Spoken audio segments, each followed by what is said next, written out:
Hi friends, so now we are going to read part 3 of our story. In part 1, Annie made it to Henry's house and saw Henry and Mudge.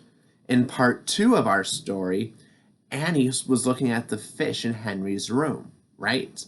And now we are at part 3. And now we're going to see what happens with Annie, Henry, and Mudge. Part 3. Zam! Henry and Annie were eating lunch with Uncle Ed and Henry's parents. "So, Annie, did you see Henry's room?" asked Uncle Ed. Annie nodded. "Did you pet his dog?" Annie nodded again. "Did you watch his fish?" And Annie nodded one more time. Henry worried.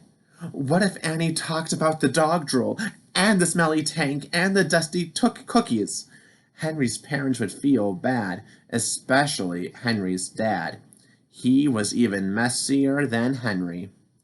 His car had 1,000,000 hamburger wrappers on the floor. But Annie didn't say anything. Well, anything bad, at least. She didn't say anything at all, really. She just cut up her hot dog into tiny pieces and ate quietly. Henry had not given up. There must be something they could do together. "Do you play frisbee?" he asked Annie. "No," and Annie shook her head. "Want to try?" Henry asked. Annie thought for a minute. She nodded her head. "Great," said Henry. And outside, Henry stood on one side of the yard and Annie stood on the other side. Mudge stayed in the middle so he could run both ways. He was pretty good at frisbee, except that he got the frisbee all wet. Henry told Annie how to make the frisbee spin. He told her not to worry. He told her it takes a while to get good at frisbee. And then he told her to throw the frisbee to him. Zam! The frisbee whizzed across the yard and into Henry's hands like a rocket. "Wow!" said Henry. "Wow!" said Annie. She looked at her hand as if she didn't believe it belonged to her. Henry whizzed a slow one back, and Annie shot it back to Henry. Zam! "Wow!" they both said at the same time. They played frisbee all afternoon. Annie was really good.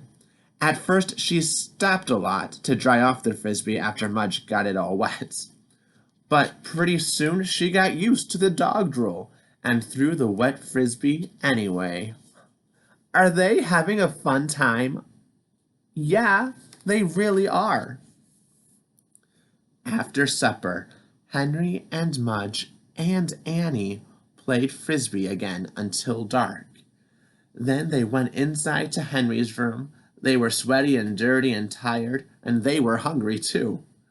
Henry said he would go to the kitchen for a bag of cookies. "Oh no," said Annie. She pulled the brown paper bag from under Henry's bed. "I think I like these better," she said. She threw one to Mudge, and she threw one to Henry, and she threw one into her own mouth. They are having the best time ever. Sometime you'll have to visit me," said Annie. "Sure," said Henry. "Be sure to bring the frisbee," Annie said. She looked at Mudge drooling on the bed. "And be sure to bring Mudge."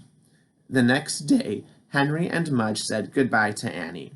Mudge gave her another kiss, and this time Annie didn't turn pink. Henry and Mudge watched Cousin Annie ride away. They both couldn't wait to see her again. The end. What a sweet story. At first, Annie was a little scared and nervous because she didn't know Henry or Mudge, but then they got to know each other through playing frisbee, and she became more aware of them, right? Yeah. Wow. Well, friends, that's all the time we have for right now. But you have a wonderful rest of your day, and I will see you soon. Bye-bye.